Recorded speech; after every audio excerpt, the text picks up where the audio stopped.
सपनों से भी खूबसूरत ससुराल। आइए देखते हैं, बैठकर मजा आएगा। ये ऐसे जीना भी कोई जीना है?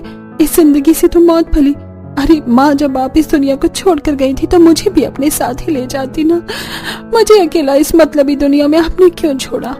आपके जाने के बाद बाबा बदल गई, वो आपकी जगह किसी और को ले आए और तभी से मेरी जिंदगी भी बद से बदतर होती गई।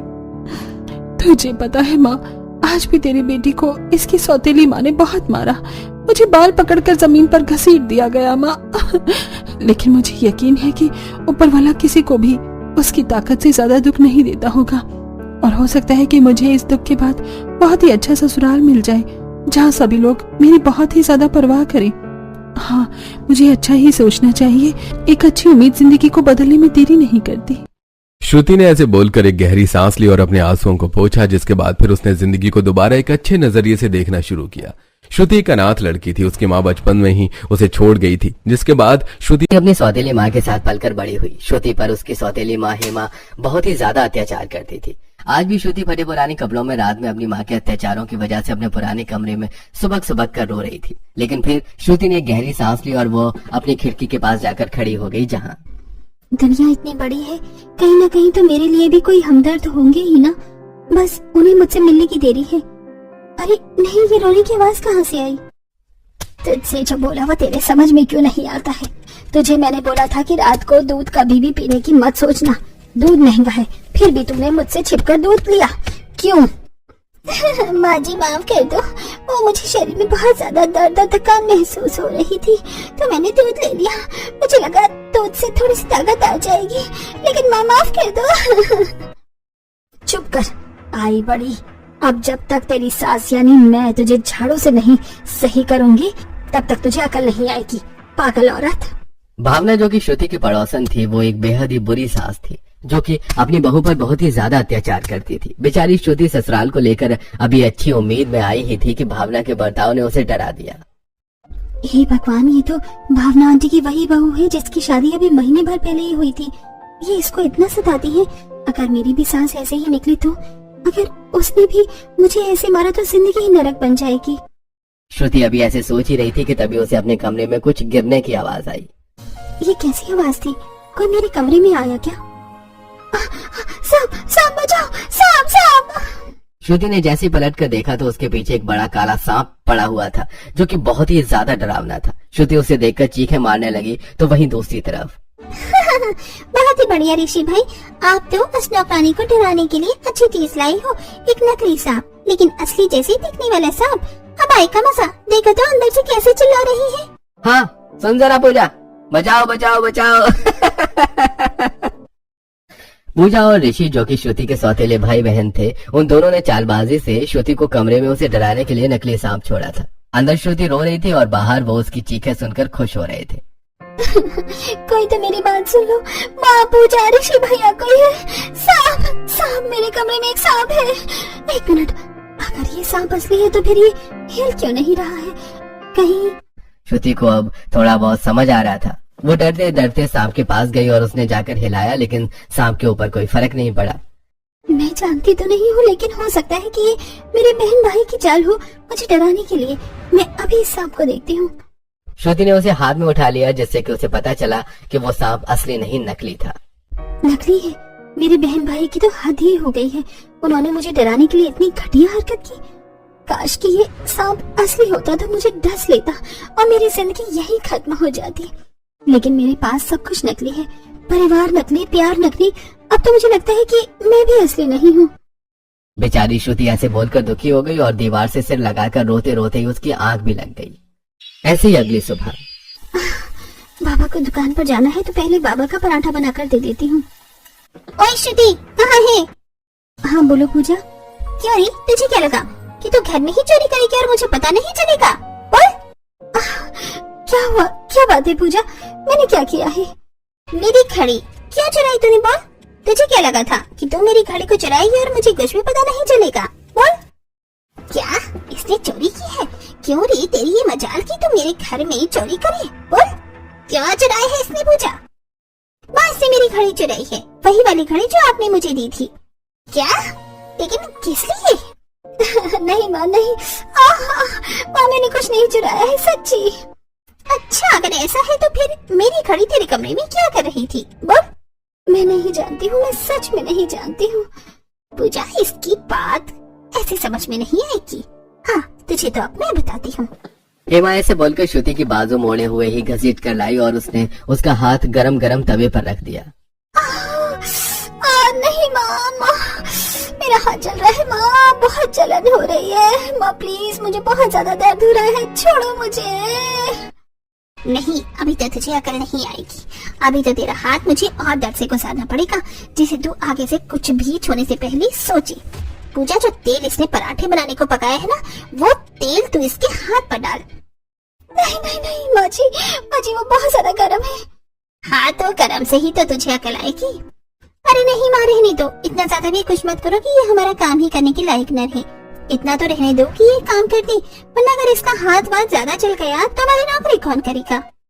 सही बोल रही है तू बेटा, इसको इतना रहने देती हूँ कि ये हमारे काम भी करते रहे और इसको दर्द भी होता रहे। हेमा ने ऐसे बोलकर गरम तवे से श्रुति का हाथ हटाया और फिर वो उससे बोली, चल तेरे ऊपर रहम कर दिया मैंने, अब इस हाथ को लेकर ना बैठ, चल तेरे बाप को काम पर जाने में देरी हो रही है तो जल्दी से उनका टिफिन बना और इन मगरमच्छ के आंसू को मत बहा, समझ आया? जी माँ जी। अपनी माँ और बहन के अत्याचारों को भूलकर फिर से श्रुति नाश्ता बनाने में ही लग गई, लेकिन उसका हाथ जल चुका था जिससे भी उसको दर्द होने लगा। बहुत दर्द हो रहा है, मुझसे तो कोई काम भी नहीं करा जाएगा इसे, लेकिन क्या करूं, करना भी पड़ेगा। भगवान जी कौन से पाप किए हैं मैंने जो मुझे सब सजाएं दे रही हो। बेचारी श्रुति बेवजह इतनी नफरत को सहन कर रही थी, उससे काम हो ही नहीं रहा था, लेकिन फिर भी श्रुति ने अपने बाप के लिए टिफिन में पराठा बनाकर रखा और बाबा ये लो आपके लिए पराठे। ला दे, कितनी देर लगा दी नाश्ता बनाने में। बाबा आपको पता है मैंने ये देर जानबूझकर नहीं की, मैंने पूजा की घड़ी को चुराया भी नहीं था, लेकिन फिर भी उसने मेरे ऊपर झूठा इल्जाम लगाया और मेरा हाथ गरम तवे से जला दिया। क्या तेरे साथ एकदम तेरी माँ ने, तेरी जैसी लड़कियों को ऐसे ही अकल आती है, आई बड़ी शिकायत करने वाली। अरे और चकलबाज, मिल गया सुकून, ले ली बाप ने तेरी साइड, आई बड़ी मेरी शिकायत लगाई कि तू जाकर कपड़े धो और वो भी हाथ से रगड़ रगड़ कर। माँ छोड़ो मुझे दर्द हो रहा है, तेरी जगह अभी यहाँ है, चल कपड़े धो। श्रुति से सभी ऐसे ही जानवरों की तरह पेश आते थे, उसका हाथ जला हुआ था लेकिन फिर भी उसकी बेरहम माँ ने उसे बाथरूम में ले जाकर फेंक दिया और उससे कपड़े धोने को बोला। श्रुति दर्द में ही कपड़े धोने लगी।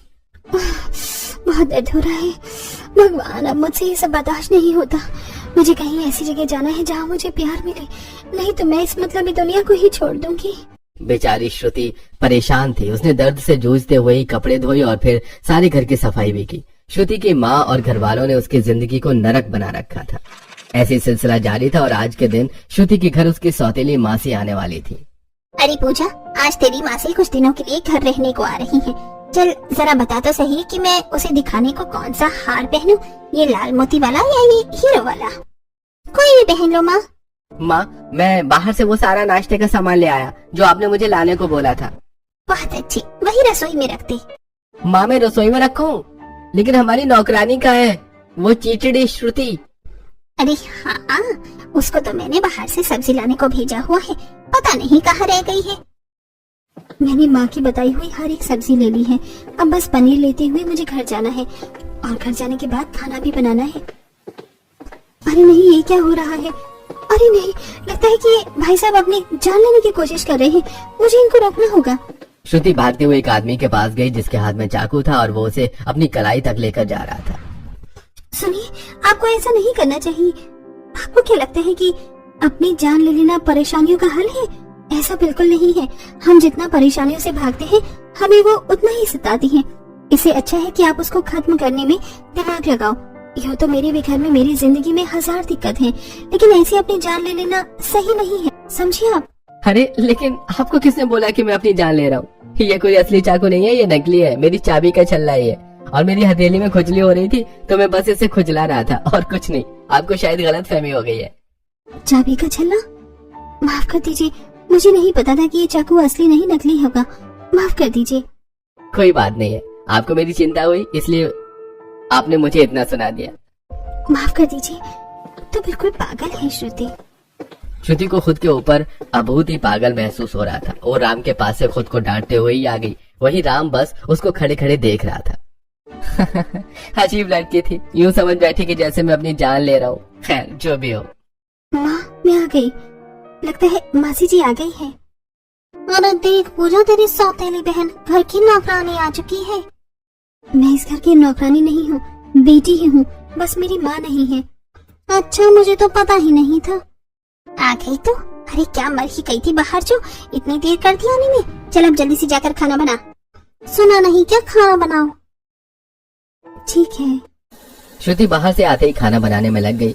कुछ ही देर में खाना बन गया और अभी बस श्रुति जरा से आराम के लिए सोफे पर ही आकर बैठी थी कि तभी उसके मुंह पर राधा ने आकर एक कपड़ा फेंका। चल बे वो नौकरानी, मेरी ड्रेस को प्रेस कर। समझ आया? क्या प्रेस करूं? हाँ सुनाई नहीं देता है क्या? प्रेस कर। ठीक है कर रही हूँ। राधा अब आएगा ना मजा, देख अब इसको मिलेगी सजा। पूजा और राधा ने श्रुति को सताने को प्रेस में खराबी कर दी थी। जैसे ही श्रुति ने राधा के कपड़े पर प्रेस को रखा तो प्रेस ने उसका कपड़ा ही जला दिया। और मैंने कुछ नहीं किया, भगवान कसम। तुमने तो यहीं पर होना राधा पूजा, तुम लोगों ने तो सब कुछ देखा है। हे भगवान, तुमने मेरी इतनी महंगी ड्रेस को जला दिया तुमने मेरी ड्रेस को। देखा तुमने पूजा? हाँ देखा, ये तो बहुत ही बुरा हुआ। माँ मासी यहाँ आओ। पूजा और राधा ने आवाज लगाकर हेमा और उर्मिला को बुला लिया, जिसके बाद हाँ बच्चियों बोलो। मासी देखो, आपकी सौतेली औलाद ने जलन के कारण मेरा कितना महंगा ड्रेस खराब कर दिया है। क्यों रे करमचली, क्या दिक्कत है तुझे मेरी बेटी से? बोल क्यों किया तूने ऐसा? दीदी इसकी अकल को ठिकाने लगाओ जरा। तुझे ये सब करते हुए एक भी बार मेरा ध्यान नहीं आया? क्यों श्रुति, बहुत हिम्मत आ गई है तेरे में। माँ मैंने कुछ भी जानबूझकर नहीं किया, मेरी बात को मानो, यकीन करो। क्या यकीन करूं मैं? बोल। तेरे इन बालों पर छोड़ने का दिल कर रहा है मेरा। माँ मासी मुझे छोड़ दो, मैंने कुछ भी जानबूझकर नहीं किया। अरे वाह पूजा, मजा आ रहा है इसको इसकी औकात दिखाने में। राधा और पूजा की वजह से बेचारी श्रुति को बेवजह मार पड़ी। उसकी मासी और माँ दोनों ने मिलकर श्रुति को मारा और मार लगाने के बाद उसे फर्श पर छोड़ दिया। जितने पैसों की ड्रेस तूने बिगाड़ी है ना, उसके आगे तेरी मार कुछ भी नहीं है, समझ आया? सभी श्रुति को फर्श पर बैठकर रोता हुआ छोड़ गए। झूठ झूठ सब कुछ झूठ है कि वक्त बदलता है। भगवान मुझे नहीं लगता कि तू अब भी है, या फिर है भी तो अच्छाई जैसा कुछ नहीं है। हमेशा मैं ही क्यों भगवान, मैं ही किस लिए? श्रुति को रो रो कर बुरा हाल हो रखा था। वो काफी देर रोती रही, जिसके बाद उसने फैसला लिया। बस अब बहुत हो गया। बचपन से लेकर आज तक जब किस्मत नहीं बदली तो अब क्या खाक बदलेगी? ऐसे मर मर कर रोज जीने से तो अच्छा है कि मैं अपनी इस खराब जिंदगी को खत्म कर डालूं। जिन लोगों ने मेरा जीना हराम किया हुआ है उनको भी चैन आ जाएगा। श्रुति को अब अपनी जिंदगी से कोई उम्मीद बाकी नहीं थी। वो अपने घर से चुपके से निकल आई और एक पुल पर आ गई, जहाँ नीचे एक गहरी नदी बहती थी। श्रुति ने धीरे से अपना पाँव पुल के ऊपर को रखा और वो बस कूदने ही वाली थी कि तभी उसे किसी ने खींच लिया। छोड़ो मुझे, कौन है? छोड़ो मुझे। अरे पागल हो गई हो, जिंदगी है कोई मजाक थोड़े है। जिंदगी है, मजाक नहीं है, इसलिए ही तो खत्म कर रही हूँ इसको। तुम तो वही सुबह वाली लड़की हो। तुम तो मुझे जीने की उम्मीद दे रही थी, फिर ये सब क्या है? राम की बात सुनकर श्रुति जोर जोर से रोने लगी। राम ने उसको साइड में बिठाया और शांत किया, जिसके बाद श्रुति ने उसे अपनी जिंदगी के बारे में बताया। और अब तुम बताओ, ऐसे हालात में मैं जीऊं या मरूं? इस दुनिया में किसी को मेरी जरूरत नहीं है, मुझे जाने दो। हमेशा सोचती थी कि मायका खराब है तो क्या हुआ, ससुराल अच्छा मिलेगा, लेकिन जब अपने ही अपने नहीं है तो पराये क्या खाक अपने हो पाएंगे? और मुझसे शादी भी कौन करेगा? और अगर मैं कहूँ कि मैं तुमसे शादी को तैयार हूँ तो? श्रुति राम की बात को सुनकर चौंक गई। हाँ श्रुति, मैं तुमसे शादी के लिए तैयार हूँ। तुम्हें वो सारी खुशियाँ दूंगा जिनके तुम हकदार हो, बस एक बार हाँ कर दो। पता है जब तुमसे मैं सुबह मिला तो तुम्हें भुला नहीं पा रहा था, और शाम होते होते हम फिर मिल गए। ये कोई इत्तेफाक नहीं है, मैं बनाऊंगा तुम्हें अपनी दुल्हन। क्या सच? हाँ मैं करूंगी तुमसे शादी। श्रुति राम से शादी को राजी हो गई। वो राम के बारे में कुछ नहीं जानती थी, लेकिन उसकी आंखों में सच्चाई नजर आई। इसलिए श्रुति ने अपनी जिंदगी को एक और मौका दिया और राम और श्रुति ने एक मंदिर में शादी कर ली। इसके बाद राम ने अपने घर में इस बात की खबर की। वहीं श्रुति के घर में कोई कुछ नहीं जानता था। अरे श्रुति कहाँ है? कहीं दिखाई नहीं दे रही है। होगी कहीं बाबा, किसी कोने में बैठकर रो रही होगी। पता है आज उसने क्या किया बाबा? उसने ना राधा की एकदम नई ड्रेस चला डाली। बेचारी राधा। फिर उसकी अकल को ठिकाने लगाया कि नहीं? लगाया ना, अच्छे से लगाया, इसलिए ही नहीं दिख रही है। एक तरफ श्रुति के घर में ये चल रहा था तो वहीं दूसरी तरफ राम, हमने शादी तो कर ली है, लेकिन क्या आपके घर वाले हमें अपना लेंगे? कहीं आपकी माँ या बाबा आपसे रूठ न जाए, और अगर उन्होंने मुझे निकाल दिया तो मैं कहाँ जाऊंगी? अरे पहली बात, सभी तुम्हें अपना लेंगे, और दूसरा अगर उन्होंने तुम्हें नहीं अपनाया तो मैं भी फिर वहाँ नहीं रहूंगा। तुम जहाँ रहोगी वहीं पर मैं भी रहूंगा, ठीक है ना? अब अंदर चलो। क्या ये बड़ा सा महल मेरा ससुराल है? हाँ यही है, अब आओ भी। श्रुति घबरा रही थी कि कहीं राम के परिवार वाले उसको अपनाने से मना न कर दें। वो डरते डरते अंदर गई, जहाँ उसने देखा कि घर के दरवाजे पर राम का पूरा परिवार उसके स्वागत के लिए खड़ा हुआ था। सॉरी माँ और बाबा, मैं श्रुति से प्यार करता हूँ, लेकिन कभी आपको बताने की हिम्मत नहीं हुई, तो हमने मंदिर में ही शादी कर ली, और अब आपकी बहू को लाया हूँ। आप हमें अपना तो लोगे ना? राम की बात पर घोर सन्नाटा छा गया, और तभी मुस्कुराकर उसकी माँ जमुना बोली, इतनी अच्छी और सुंदर लड़की को तो मेरी बहू बनाकर लाया है, मैं भला कैसे मना कर सकती हूँ इसको अपनी बहू के रूप में अपनाने से। मैं तो कब से आरती की थाली और गृह प्रवेश का सामान लिए हुए खड़ी हुई हूँ। बहू आजा, आ गया। अरे आना, घबराती क्यों है?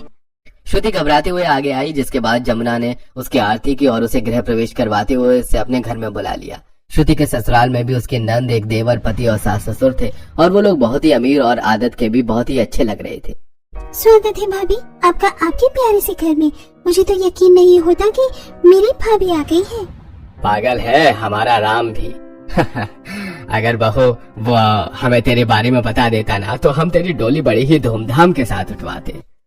कोई बात नहीं है ससुर जी।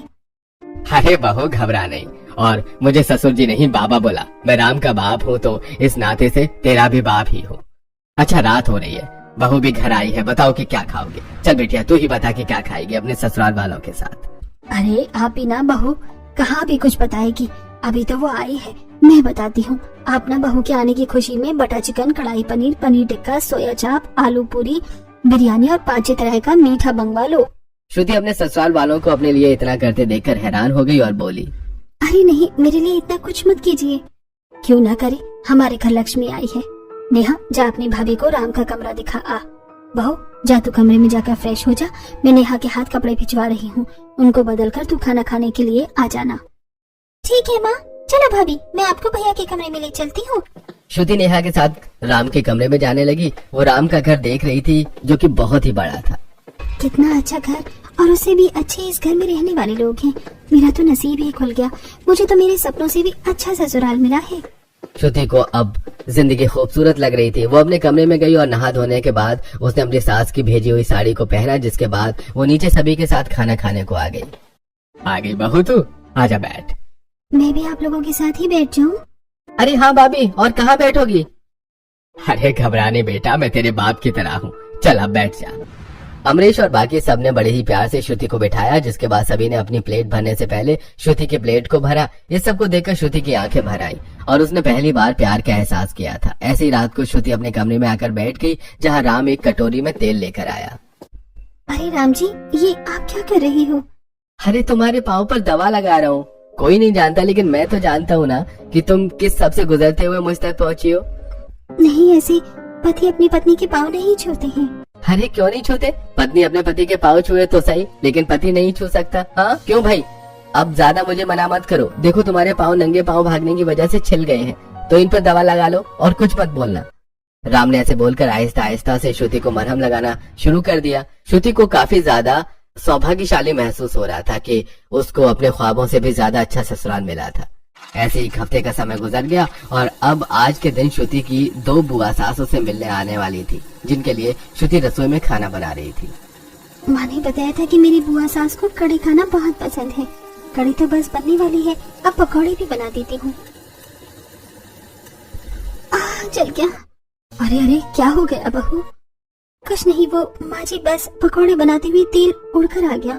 कोई नहीं, तेल उड़कर आ गया और वो बस है। मना किया था ना मैंने कि तू खाना मत बना, मैं नौकरों को बोलकर बनवा दूंगी। अब लग गई ना चोट, चल बाहर आ, मैं दवा लगाती हूँ। अरे माँ जी, मुझे इतनी जोर से नहीं लगी है, आप बिना परेशान मत होइए। बच्चों को चाहे खरोच ही लगे, लेकिन माँ को तो चिंता होती ही है ना। चल आजा, हो गई तेरी जिद अब पूरी। अब बचा हुआ खाना नौकर बना देंगे, तू बाहर आ। जमुना को एक माँ की तरह अपनी चिंता करते हुए देख श्रुति की आंखों में पानी आ गया। वो जमुना के साथ बाहर आई और जमुना ने उसके हाथ पर पट्टी बांधी। अब ठीक है? लो भाभी, बर्गर खाओ, आपके लिए लाया हूँ। अरे क्या हुआ? ये पट्टी कैसी है? कैसे चोट लग गई भाभी को? खाना बना रही थी, तेल उड़कर आ गया। नहीं भाभी, खाना वाना तो नौकर बना देते हैं, आप चिंता मत किया करो, आप बर्गर खाओ। वैसे ज्यादा खतरनाक चोट नहीं है, आपको सीरियस मत लेना। हाँ अभी बताती हूँ तुझे। तुझसे मजाक करके गया है बहू। जानती हूँ माँ, देवर जी में तो मुझे अपना भाई ही नजर आता है। अगर मेरा कोई भाई होता तो वो बिल्कुल ऐसा ही होता। श्रुति ने ऐसे बोलकर बात को खत्म कर दिया। कुछ ही देर के बाद ही उसकी बुआ सास रेखा और सुरेखा दोनों अपनी एक एक बेटी के साथ श्रुति से मिलने आ गई। श्रुति को उनसे डर लगने लगा क्योंकि उसका मेहमानों के साथ का एक्सपीरियंस कभी भी अच्छा नहीं था। अरे नहीं, मेरा दिल इतनी जोरों से क्यों धड़क रहा है? बुआ, जानवी और कोयल दीदी, सभी का स्वागत है। भाभी आओ, मैं आपको अपनी बुआ से मिलवाती हूँ। नमस्ते बुआ जी। नमस्ते बेटा, कितनी प्यारी बच्ची है। राम ने अचानक शादी की तो किसी को कुछ पता ही नहीं चल पाया। बहुत प्यारी बहू मिली है भाभी आपको तो। बहू नहीं बेटी बोलो। चलो आओ ननन जी, अंदर आ जाओ। जानवी और कोयल बेटा तुम भी आओ।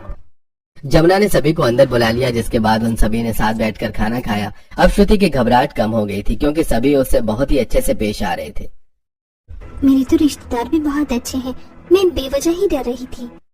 भाभी चलो आपके कमरे में चलती है, वहाँ जाकर हम खूब बातें करेंगी। हम एक हफ्ते को आए हैं तो मस्ती नॉन स्टॉप होगी। कोया और जानवी की बात सुनकर श्रुति उन्हें नेहा के साथ अपने कमरे में ले गई और फिर उन्होंने खूब बातें की। ऐसे कुछ दिन और गुजरे और आज की रात श्रुति अपने कमरे में नहा धोकर नेहा के कमरे में थी, जहाँ जानवी और कोयल भी थी और वो रात को खेल रही थी। कोयल, तेरा नाम कोयल है लेकिन तेरी आवाज जरा भी मीठी नहीं है। फटा हुआ स्पीकर है तू, समझ आया? चल अब हंसी का। हमको हमी से चुरा लो, दिल में कहीं तुम छुपा लो। हम अकेले खो न जाए, दूर तुमसे हो न जाए, पास आओ गले से लगा लो। किसके लिए गा रही हो कोयल दीदी?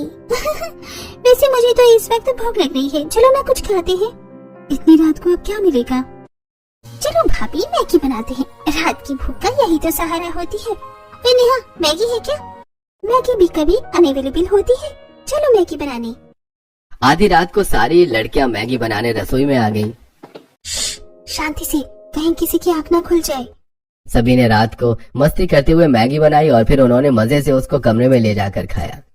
आज से पहले तो कभी भी मुझे मैगी का ऐसा स्वाद नहीं आया। मैगी को चिपकर खाने में और आधी रात को खाने में जो स्वाद आता है ना, वो किसी और चीज में कहाँ। सभी नेहा की बात सुनकर मुस्कुराने लगे। वहीं श्रुति एक एक लम्हे के लिए अपनी जिंदगी का शुक्रिया कर रही थी क्योंकि उसको ये सब पहली बार नसीब हुआ था। सही कहते हैं कि नसीब बदलते देर नहीं लगती, बस कभी भी हिम्मत नहीं छोड़नी चाहिए। जैसे आज मुझे परिवार मिल गया। श्रुति अपने ससुराल में बहुत ही ज्यादा खुश थी। उसे परिवार मिल चुका था, वो भी ऐसा जो उस पर जान छिड़कते थे। ऐसे आज के दिन श्रुति अपनी सास और नंद के साथ बाजार आई हुई थी। उसने काफी शॉपिंग की हुई थी और वो सुंदर साड़ी में एकदम रानियों की तरह बाजार में घूम रही थी। अभी वो चलती हुई जा ही रही थी कि तभी उसकी एक औरत से टक्कर हुई। अरे श्रुति माँ। श्रुति उससे टकराई थी, वो कोई और नहीं बल्कि उसकी सौतेली माँ थी। माँ तुम यहाँ? तो श्रुति ही है ना? तो रानी जैसे कैसे बन गई? और कहाँ थी तू इतने वक्त से? अब होती कौन हो मेरी भाभी से ऐसे बात करने वाली? भाभी क्यों रे करमचली, तूने शादी कर ली? क्या बकवास है ये? करमचली होगी तो वह कौन है ये दोनों बेवकूफ? माँ जी, ये मेरी सौतेली माँ और बहन है। अच्छा, तो ये वही हैं जो दोनों करमचली जिन्होंने मेरी नाजुक फूल जैसी बच्ची को सताया हुआ था। बहू, राम ने हमें तेरे अतीत का सब बताया हुआ है। इस औरत को तो मैं छोड़ूंगी नहीं। जाने तो ना माँ जी, इनसे कुछ कहकर भी क्या होगा। इनके लिए तो इतना ही काफी है कि मैं इनके सामने हूँ, वो भी इस हालत में जिसमें ये मुझे कभी नहीं देखना चाहती थी। माँ, तुम चाहती थी ना कि मैं मर जाऊं? मेरी शादी भी हो तो मुझे ऐसा ससुराल मिले जहाँ मैं अपनी मौत के लिए पल पल तड़पूं। लेकिन जब ऊपर वाला कुछ सोचे हुए होता है तो नीचे वालों के नहीं चलती। मुझे मेरे नसीब की सारी खुशियाँ मिल रही हैं। जिन जिन चीजों को आपने मुझसे छीना वो आज ऐसे हैं जैसे कभी मेरे से वो दूर थे ही नहीं। समझ रही हो? आज मेरे पास माँ है, बाप है, भाई है, बहन है और एक अच्छा हमसफर है। आपने तो कभी मुझे अपना नहीं समझा, लेकिन मैं समझती हूँ। कभी भी दिल करे आ जाना, मेरे ससुराल के दरवाजे खुले हुए हैं। श्रुति ऐसे बोलकर आगे बढ़ गई। हेमा के पास अब बोलने को कुछ नहीं था। उसकी नजरें झुक गईं और वो पतली गली से अपनी राह निकल ली और श्रुति अपने ससुराल में खुशी खुशी रहने लगी।